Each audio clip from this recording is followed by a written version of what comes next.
Agak berat pertanyaannya. Assalamualaikum Ustaz. Mohon jawabannya Ustaz. Sebagai seorang ASN, apa hukumnya menerima sesuatu barang, uang, atas nama vendor atau pihak ketiga setelah pekerjaan selesai? Mana mic-nya? Ada mic tadi? Mic. Kasihkan ke PJ Wali Kota. Beliau bisa jawab itu. Nah, silahkan. Pak Soni, fadal Pak Soni. Fadal.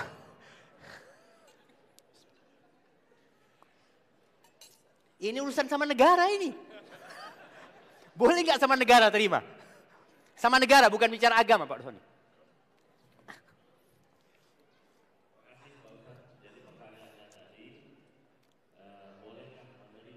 Iya.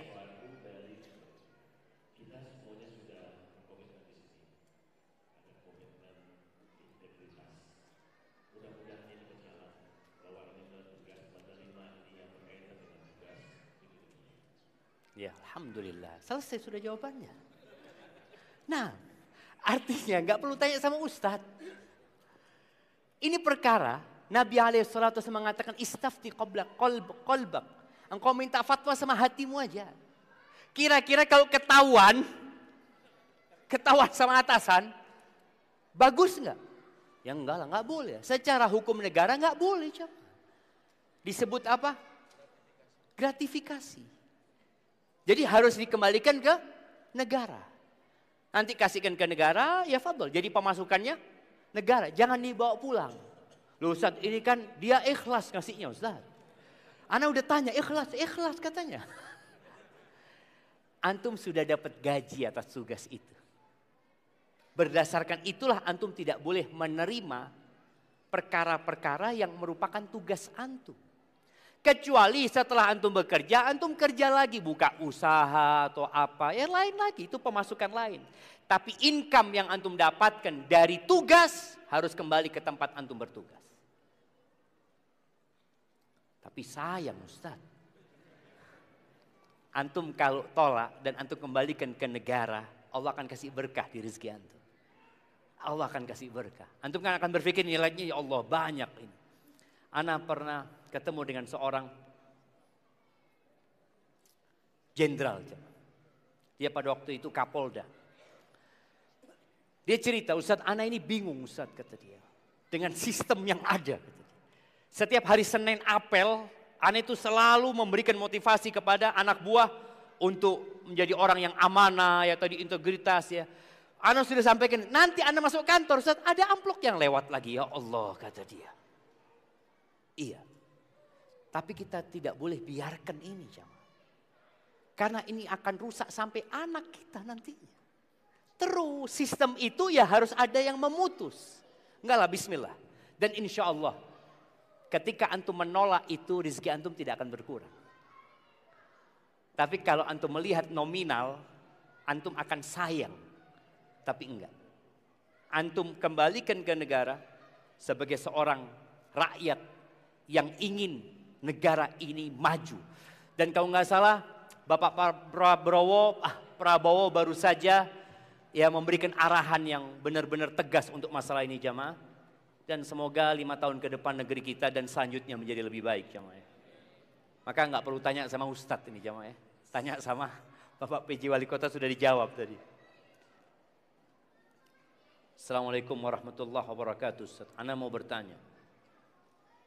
Apa yang harus ana lakukan untuk menghilangkan kesedihan karena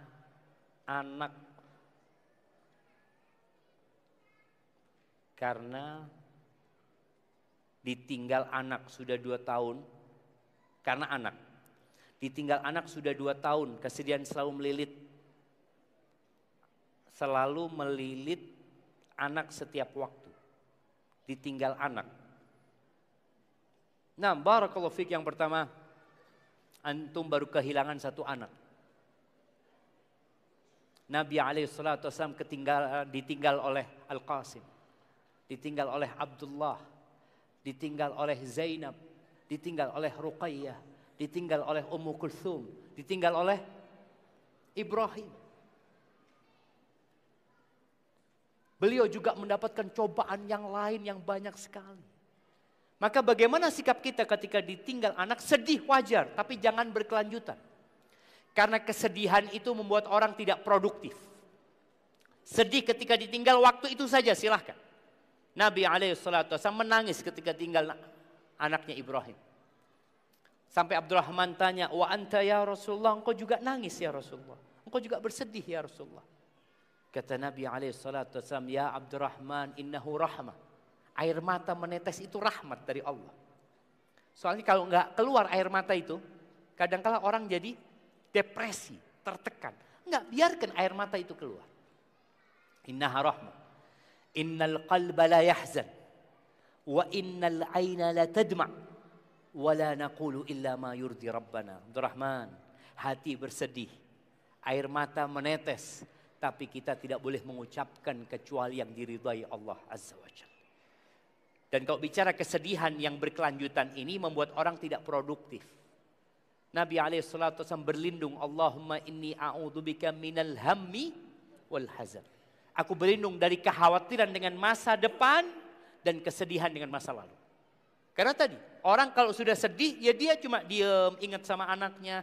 Apakah ketika dia sedih, anaknya akan hidup kembali? Nggak akan. Dan yakin bahwasanya anaknya itu akan menunggu bapaknya dan ibunya kalau sabar. Memberikan syafaat kepada kedua orang tuanya kelak pada hari kiamat. Dan bismillah, semoga Allah kasih anak yang lain buat dirinya. Bagaimana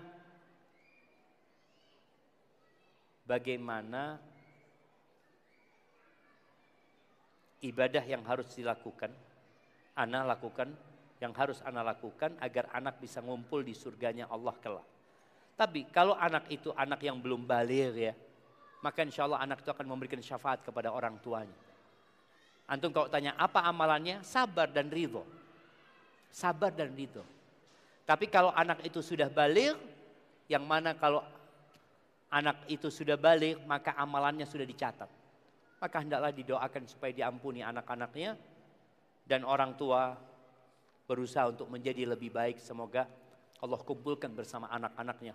Allah mengatakan walladzina amanu wattaba'athum dzurriyyatuhum biimanin alhaqna bihim dzurriyyatahum. Dan orang-orang yang beriman